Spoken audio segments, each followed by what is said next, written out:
Beaucoup de fumeurs n'arrêtent pas la cigarette par peur de prendre du poids. Mais réfléchissez un instant. Si la cigarette faisait maigrir, elle serait recommandée dans tous les régimes.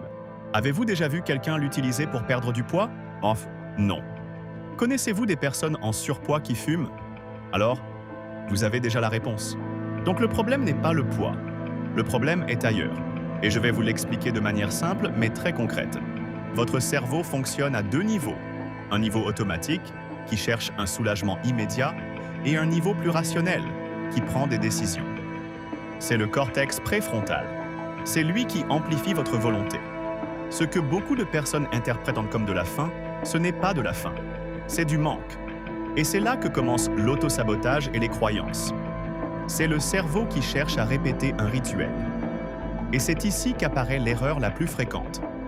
La personne essaie de résoudre une impulsion liée à la nicotine, avec de la nourriture, et cela ne fonctionne pas.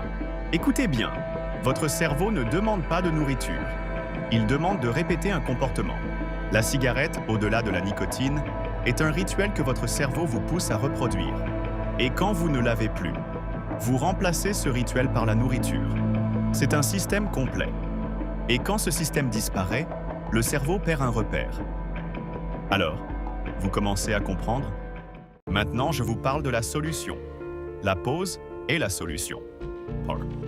C'est ainsi que vous l'explique le docteur Humberto Palares de stopcigarros.com. La pause désactive l'amygdale cérébrale et vous ne pensez plus à fumer. Et vous commencez à comprendre, mon cerveau est en train de me tromper. Et si vous décidez, sans cigarette, vous mangez seulement ce que vous devez. D'un point de vue cérébral, l'explication est claire. Les circuits de récompense s'activent en lien avec la dopamine. La dopamine n'est pas le plaisir. La cigarette vous en donnait, c'est l'anticipation.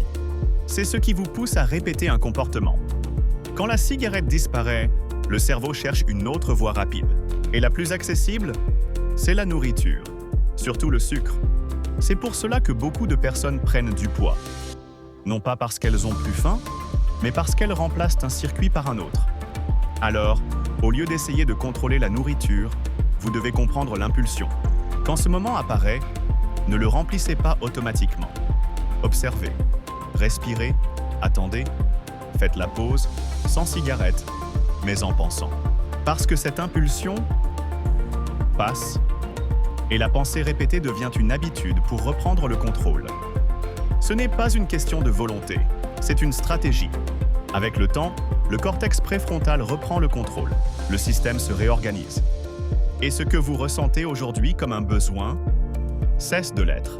Entraînez votre décision à bien faire. Et si vous le décidez, vous connaissez maintenant une manière beaucoup plus intelligente de le faire.